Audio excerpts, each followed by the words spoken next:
I fail to understand why the left in the Western world has become so averse to open debate, especially on university campuses. Are leftists afraid they won't win debates against climate change deniers, creation scientists, race realists, trickle-down economists, the war on drugs, pray the gay away, alt-right blowhards, Holocaust deniers, anti-vaxxers, men's rights activists, 9/11 truthers, guys who go on about cultural Marxism, or a woman's place is in the home tradcons? Collectively, these do not strike me as being an especially high bar. So what gives? It is rightly asserted that many far-right-wing ideologies are fundamentally irrational, and so appeal to irrational people, and you're not likely to convince their core adherents outright, no matter how good your case may be. Many also are little more than rationalizations for rank hatred and bigotry. Others still have been debunked repeatedly and long ago, so to do so again is just tiresome and redundant. Can't we all just bury these stupid ideas and move on already? Nevertheless, here are 7 broad reasons why I think controversial and reactionary opinions should be debated, or at least deconstructed in public forums.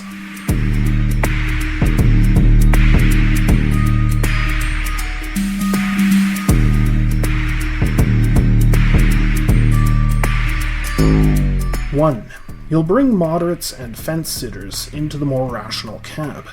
This happened a lot back in the days when the new atheism, the kind represented by Sam Harris, Christopher Hitchens, and Richard Dawkins, went on the rational offensive against right-wing Christianity.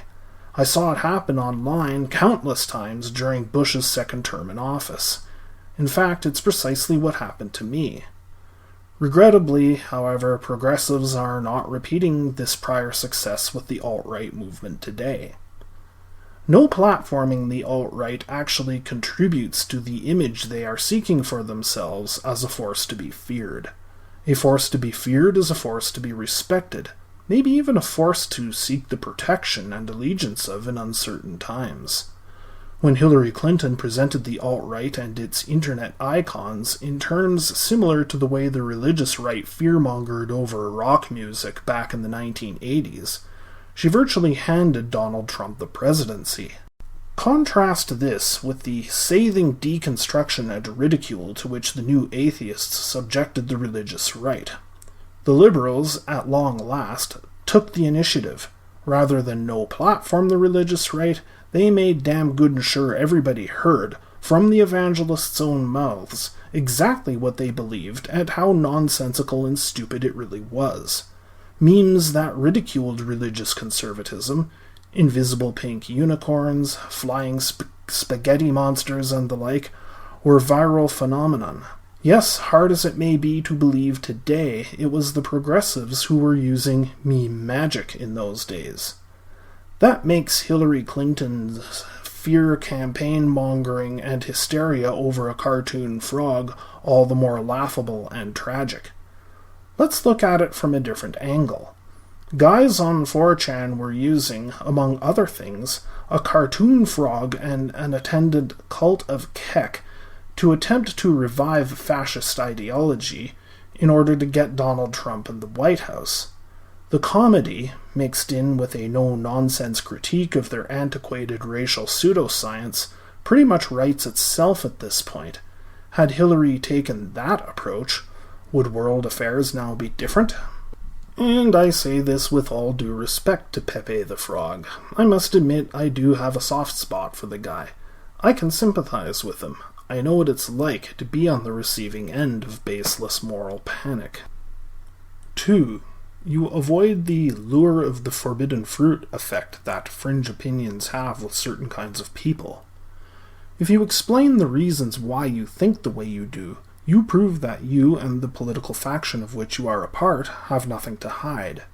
If you rely instead on getting offended at the mere suggestion that an unorthodox opinion be explored, and pursue options for punishing people who hold such views, you lend legitimacy to the conspiratorial narratives that fringe right or left-wing views tend to hold, and come across as being abusive of power.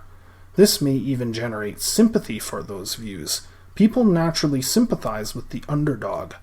I think the present growth of the alt-right has been due in part to their quite deliberately exploiting this whole dynamic. Compare this with the so-called Streisand effect, when attempts to smear or censor something actually gives it exposure and contributes to its success. Openly debunking controversial ideas, if indeed they are so wrong, takes this wind right out of their sails. 3. You are conveying respect. Respect not necessarily for the reactionary or conspiracy theorist you happen to be debating against, but for the reasoning capacity of third parties and any audience such a debate might have. The kinds of high-minded refusal to debate contentious matters that liberals so often display comes across as patronizing and condescending.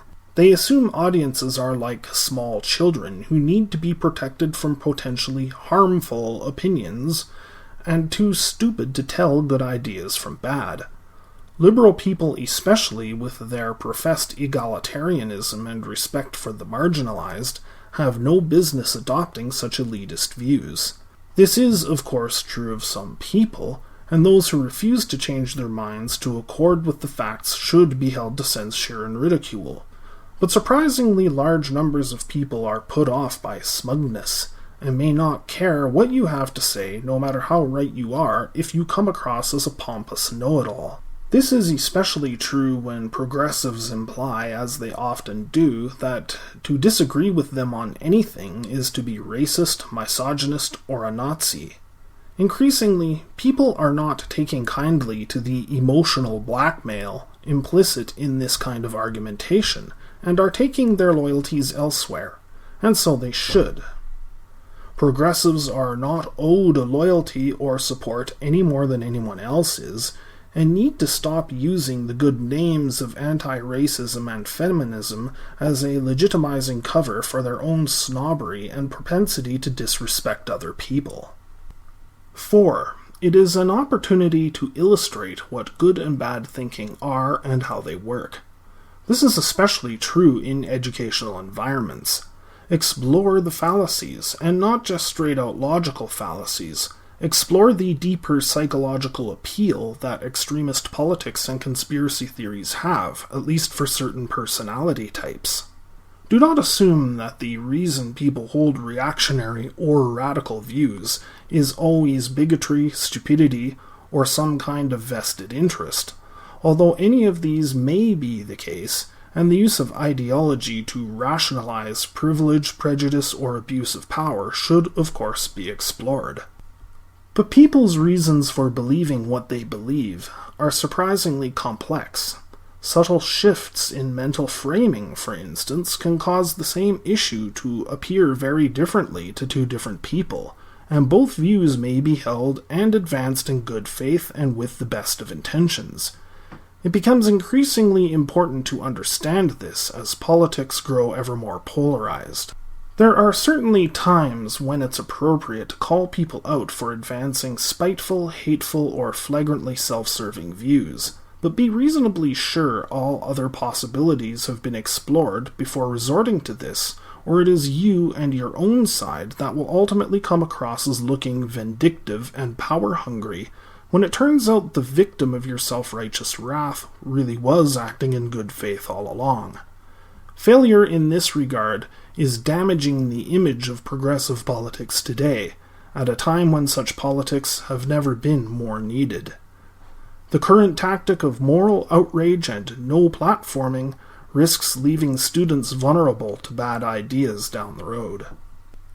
5. It is intellectually honest. If you've been right 19 times out of 20 in a dispute with your neighbor, that does not mean that you will automatically be right during the 21st dispute, and thus have no need to make a sound case. To believe otherwise is to forsake the very soundness of logic that you are presuming makes you right in the first place. I get the sense that in the Obama years, progressives were coasting on the winds of their earlier successes against the evangelicals. They assumed that because they were usually right in their disputes with the conservatives, that they would always be right in their disputes against the conservatives, and so felt at liberty to dispense with those disputes entirely. This led to intellectual arrogance and laziness. The problem with simply coasting on the winds of prior successes is that those winds do not blow forever. When they stop, you'd better still be able to keep flight of your own accord. Progressives during Obama's second term did not consider this. As a result, Donald Trump is in the White House. The very evangelicals who were in abeyance only a short time ago again have access to the levers of power, and it is now the progressives who are being smeared and ridiculed as hypersensitive, politically correct snowflakes. Tragically, the lesson does not appear to have been learned. 6. It sets a far better precedent. Liberals are taking their dominance in media and academia as much for granted as they are taking their sense of moral superiority, and in doing so are casting both away.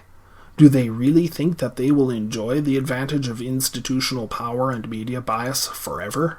When the right is able to marshal sufficient force to themselves no-platform leftists, the progressives will have no right to complain about it.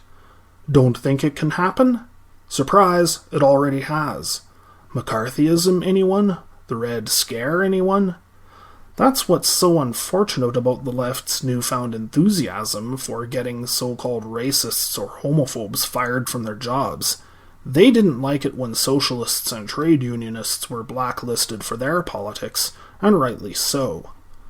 When white male identity politics reaches a critical mass, and is able to get leftists fired from their jobs for misandry or anti-white racism, progressive insistence that you can't be racist or sexist against whites and males because power plus prejudice will fall on increasingly deaf ears. Because guess what? That line of thought is going to stop working sooner or later. It will be called out for the self-serving sophistry that it really is. You know what they say about those who live by the sword. 7. Reactionary positions may be right about some things. While their overall world views are often heavily distorted, there's usually a kernel of truth at the heart of them. This seems especially hard for progressives to deal with. It's also especially essential for progressives to deal with, or else they cede whole areas of valid concern to the reactionaries and thereby give them more fertile soil in which to take root in public opinion. Mass immigration, especially in Europe, has had serious negative social consequences, as tragic incidents such as the Rotherham affair make clear. Islamic theology really does have many retrograde elements, especially around women's rights and LGBT rights. Being a white male isn't always about power and privilege, especially since most white males are not among the truly rich and powerful.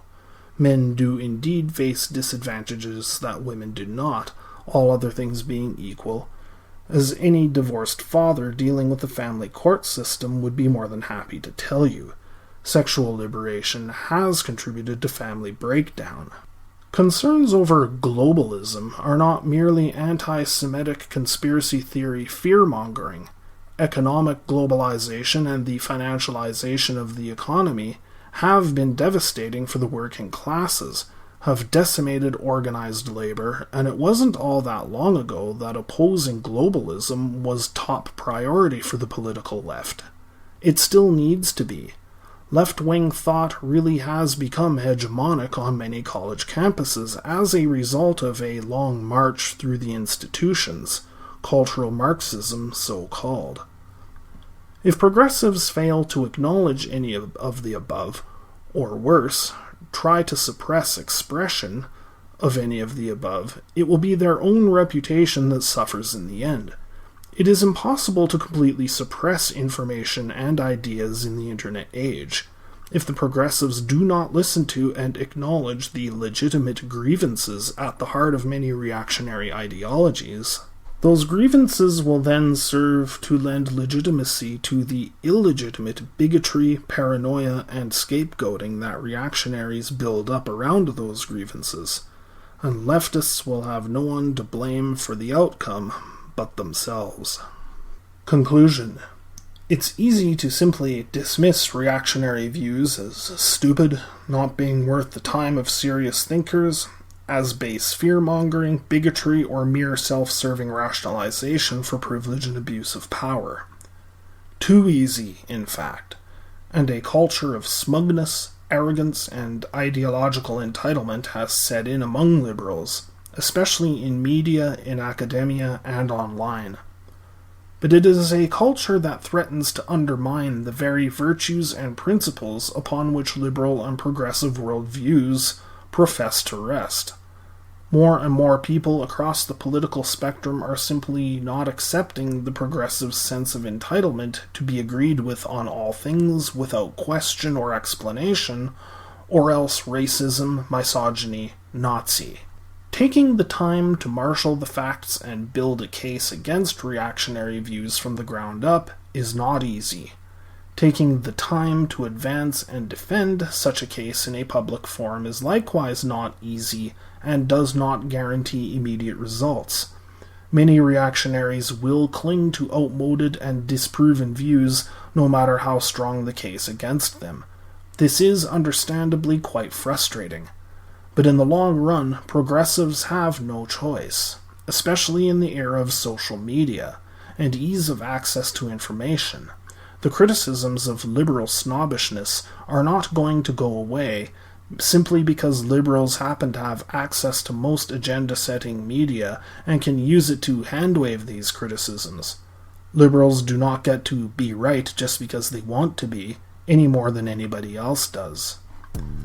The ash heap of history is littered with pompous elites who mistook what successes they did achieve for an intrinsic greatness that is owed the loyalty and admiration of all.